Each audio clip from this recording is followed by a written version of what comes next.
Guys, how's it going? Welcome to my video.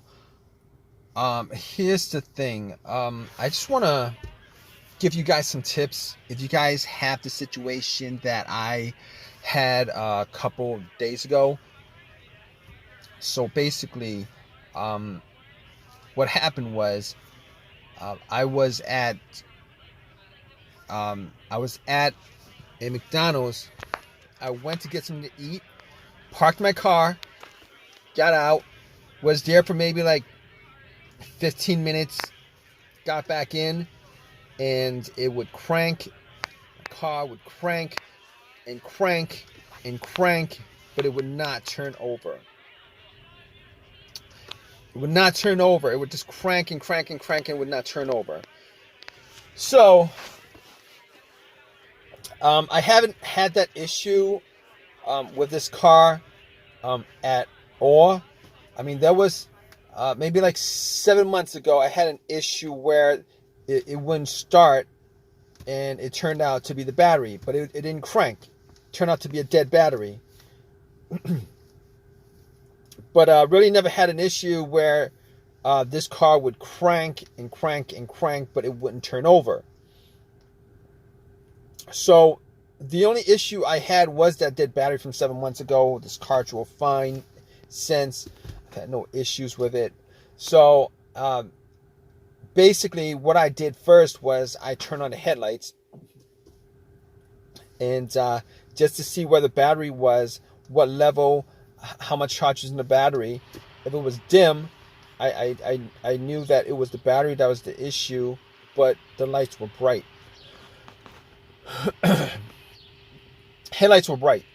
So basically, I didn't think it was the battery to begin with, but and the reason why it wasn't just because of the headlights, it was because of how strong the cranks were.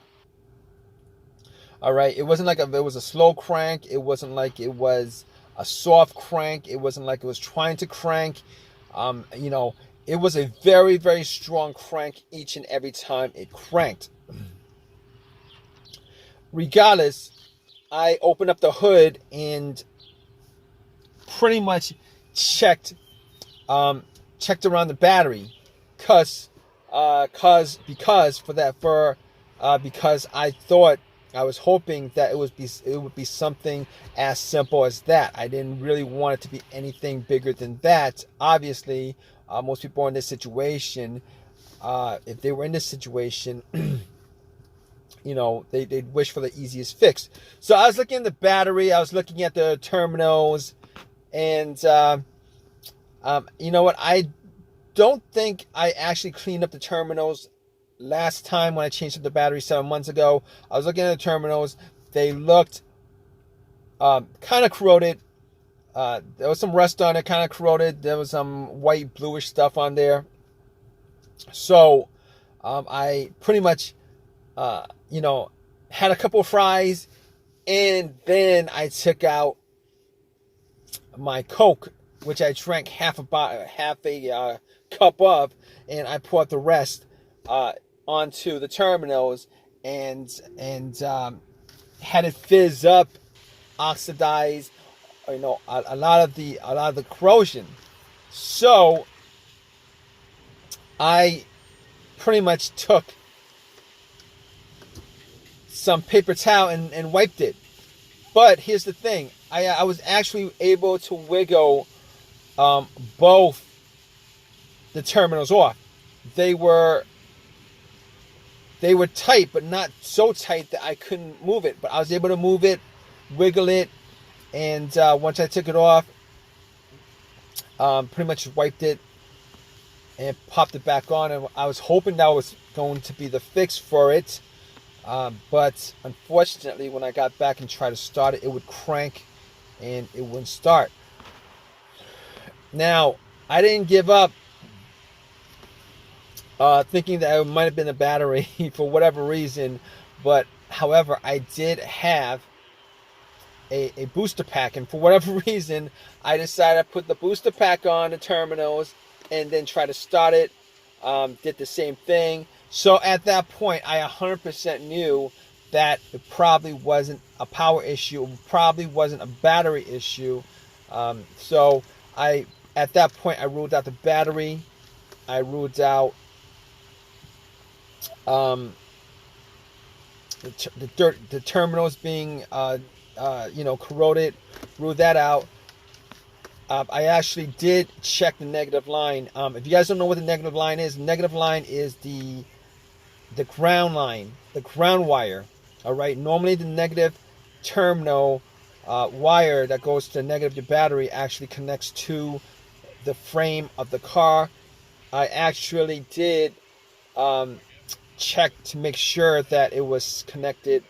Sometimes, for whatever reason, the cables might be frayed and break off. They break off sometimes, but I made sure that it was connected to the frame. It was good. Sometimes sometimes a crank no start situation could be caused by that, but normally something like that would also cause a very, very slow, weak crank, which is not the situation I had. But obviously in that situation I was able to eliminate the ground wire, also eliminate the alternator being the issue, and I really didn't consider the alternator being the issue to begin with, but just to be 100% sure, putting the booster pack on, I was able to eliminate the alternator, being that if the alternator was for whatever reason dying or weak or charged up the battery to just a little amount, me putting a booster pack on, and it would have started the car if it was the alternator that was the issue.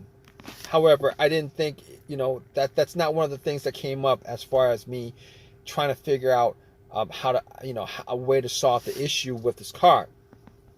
Not cranking, but not starting. But okay, here's the thing about it. So I can eliminate all those things. Now, other things that could be causing it, mass airflow sensor, the crankshaft, the camshaft, position sensor, throttle position sensor. I pretty much was able to rule out all those things, seeing as how I actually remembered that there was no check engine light on my dash. I haven't had a check engine light for a long while. I did have a mass airflow sensor issue maybe like 6 months ago that caused the check engine light to come on, but no starting issues, no driving issues, as far as I could tell. But that was a very important thing as far as eliminating what could be causing the issue with the car.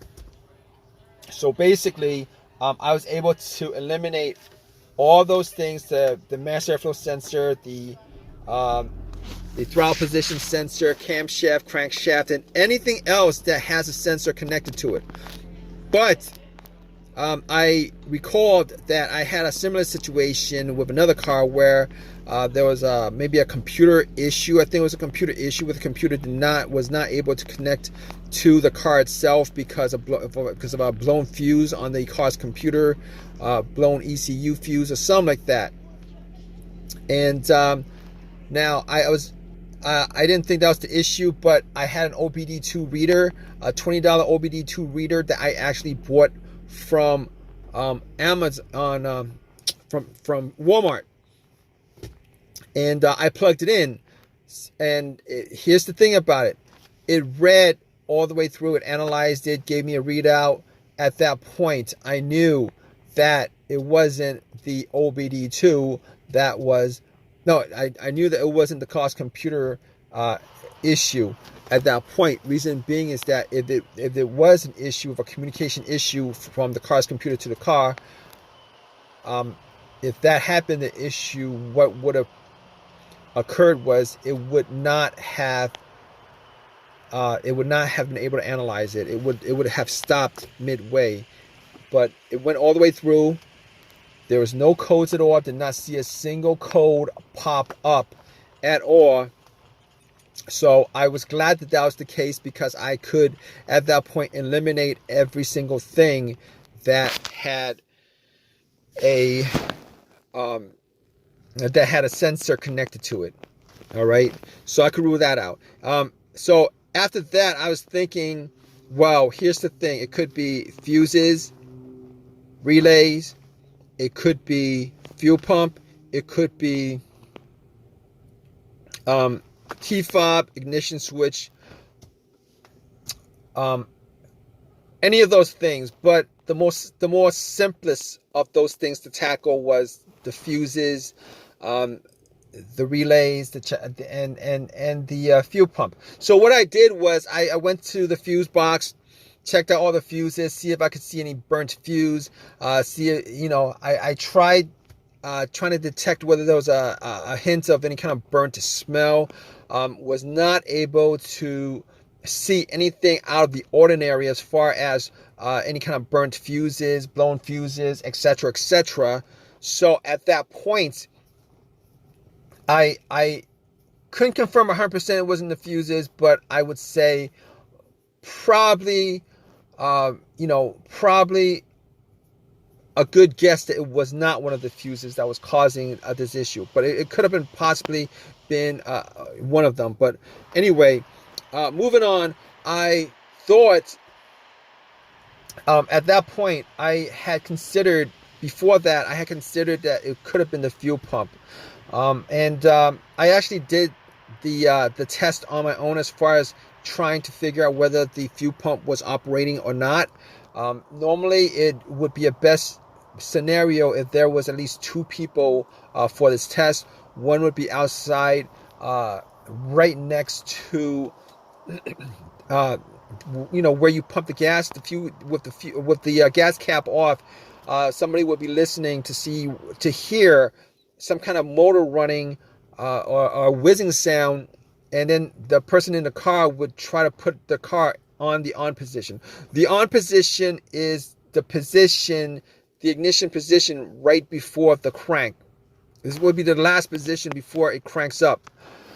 The reason why you don't want to crank up is because the cranking noise, the crank will actually drown out the noise from the motor.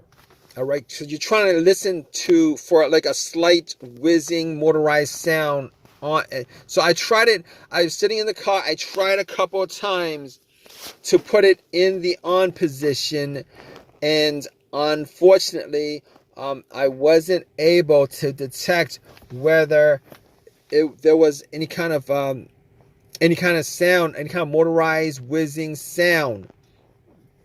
So at that point, I pretty much just gave up on that. So basically what I did next was checking out the fuses, but was not able to decipher whether it was a fuse issue. So what I did after that was try to figure out whether it was one of the relays. So what I did was I had considered that it was maybe the relay to the fuel pump. It could have been a clogged fuel filter, but normally a clogged fuel filter, it would cause a crank no start sometimes, but for the most part, it would crank up, and then and it'll stall out. It wasn't the case here. So I didn't think it was the fuel filter, considering it would crank and crank and crank and crank. It seemed like there was something that was causing it not to turn over. So I got to the fuel pump relay. Once I got to the fuel pump relay, figured out where it was. I couldn't detect whether there was a malfunction with the relay. So what I did was I took out another relay. That was, the same, had the same markings as far as, the numbers on there and stuff like that. And I kind of swapped it out. And then I got back in my car. And guess what, guys? Cranked, and then it turned over. It was working just fine. So at that point, I knew it was the fuel pump relay that was the issue. And Obviously, since it was the issue, I was able to drive the car to an AutoZone and got a replacement relay. Pretty much swapped it out. Swapped it out and then replaced it, the one that I took it out from, the accessory that I took it out from. So I haven't had an issue since with any kind of cranking situation. Haven't had a single issue since. But to be honest, I didn't actually drive that much, but haven't had an issue since with the issue, with the crank no start issue. So it's been resolved. It drove fine all day today. Not a didn't have the same issue as I had previously. So this is it was an easy fix. I'm glad it was an easy fix. If you guys are in this situation, you guys are looking for to troubleshoot your crank but no start situation, if you guys go down the list of what I went through as far as eliminating each and every one of those things, 90% of your situation could probably be, you could probably figure out what the problem is. Regardless, hope whatever your situation is at this point, that it's an easy fix for you. Please give me a thumbs up. Please subscribe. If you have any comments at all, please leave a comment in the comment section. All right, guys, take care.